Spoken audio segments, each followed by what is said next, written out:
जब ये बेटी ज़ौजा बनने का सफर करती है तो बड़ा नाजुक दौर होता है, बड़ा ही हसास और लतीफ दौर होता है। रिश्ता तो बड़े चाव से और बड़े ही सिफारिशें लगवाकर मंजूर करवाया जाता है और 4-4 साल तक जोड़े बीड़े भेजे जाते हैं और सलामियां और नेग और ईदियां भेजी जाती हैं और 4 साल तक तो इस नामजद बहू में कोई ऐब नजर नहीं आता।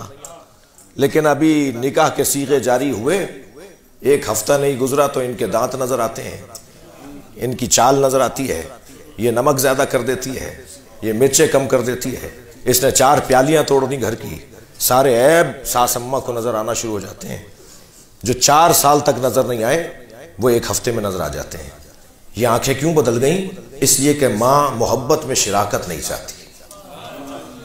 ये उसके नफ्सियात का मसला है। इस मां की मोहब्बत की शराकत को महसूस करे जवान, और अब ये बरज़ख में है वो लड़का जो एक तरफ मां को देखे तो एक तरफ बीवी को देखे, और बीवी के हुकूक उसको कुछ और कह रहे होते हैं और मां का अदब उसे कुछ और कह रहा होता है। तो ये आलम बरज़ख से कब निजात पाएगा ये तो अल्लाह ही जानता है। इतना है कि हसास दौर है और बड़े ही मामलात की खराबी है। इस सास अम्मा का भी कुछ मुआलजा होना चाहिए, और वो मुआलजा ये है कि इन्हें अपने एहसासात और जज्बात पे काबू लाना होगा। इन्हें अपना दामाद तो अच्छा लगता है जो इनकी बेटी को वक्त देता है, घुमाने ले जाता है, तफरी के लिए ले जाता है, मगर इन्हें अपना बेटा अच्छा नहीं लगता जो इनकी बहू को वक्त दे रहा होता है। एक जैसा रखो ना, दामाद तो अच्छा है। मैं मुखातिब अव्वल तो मर्दों को और लड़कों को रख रहा हूँ इस वक्त। मेरे सामने के जो मुखातब हैं वो तो लड़के हैं और मर्द हैं, लेकिन बहरहाल आवाज़ तो ख़वातीन तक जा रही है, और आवाज़ नहीं जा रही तो बाद में तस्वीर चली जाएगी, वीडियो चली जाएगी, तो बात तो पहुँचेगी। ये जो बच्ची है ना, बेटी है हमारी, ये हमारी जो लड़की है, हमारी जो दुख्तर है, ये जो बीवी बनने जा रही है, इसके बारे में एक और तशबीह का सहारा ले रहा हूँ मैं। आपने गंदुम और चावल की फसल देखी है ना? चावल की फसल और गंदुम की फसल में फ़र्क यह है कि गंदुम को जहाँ बोया जाता है उसी जगह से काटा जाता है, लेकिन चावल को जहाँ बोया जाता है वहाँ से काटा नहीं जाता, उसके लिए ज़मीन बदलना पड़ती है।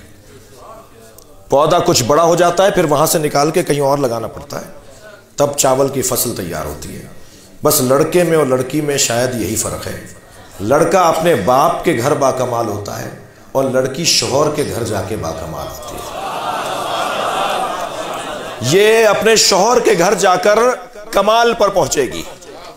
जी, बेटी तो तुमने 16 साल की और 22 साल की और दुल्हन तो 24 साल की तुमने ढूंढी, मगर तजर्बा तुम उससे 80 साल का चाहते हो। ये कैसे मुमकिन होगा? इसे ये काम नहीं आता, उसे वो काम नहीं आता, इसे ये सीना नहीं आता, उसे फला काम करना नहीं आता, तो ये तो भाई 80 साल की औरतों को आता है, तो फिर ले आते इतनी ही उम्र की। तुम बहू तो लेकर आए हो 24 साल की और तजर्बा तुम उससे मांग रहे हो 80 साल का, तो ये कैसा तुम्हारा मिजाज है? इसको अपने मिजाज को ठीक करो। ये बच्ची अपने शौहर के घर जाके बाकमाल होगी। लिहाजा एक खातून और एक फर्द 10 लोगों को समझे यह ज्यादा मुश्किल है, या 10 एक को समझ लें यह ज्यादा आसान है? 10 लोगों को एक को समझना होगा जो नई दुल्हन आई है। ये एक 10 को समझेगी, इसे बहुत वक्त लग जाएगा। सब मिलकर इसे समझ लो, मसला फौरन खत्म हो जाएगा। और यह अब असले जिंदगी में दाखिल हुई है। असले जिंदगी में इसलिए दाखिल हुई है कि जिंदगी तो है ही वो कि जो शादीशुदा लोगों की है।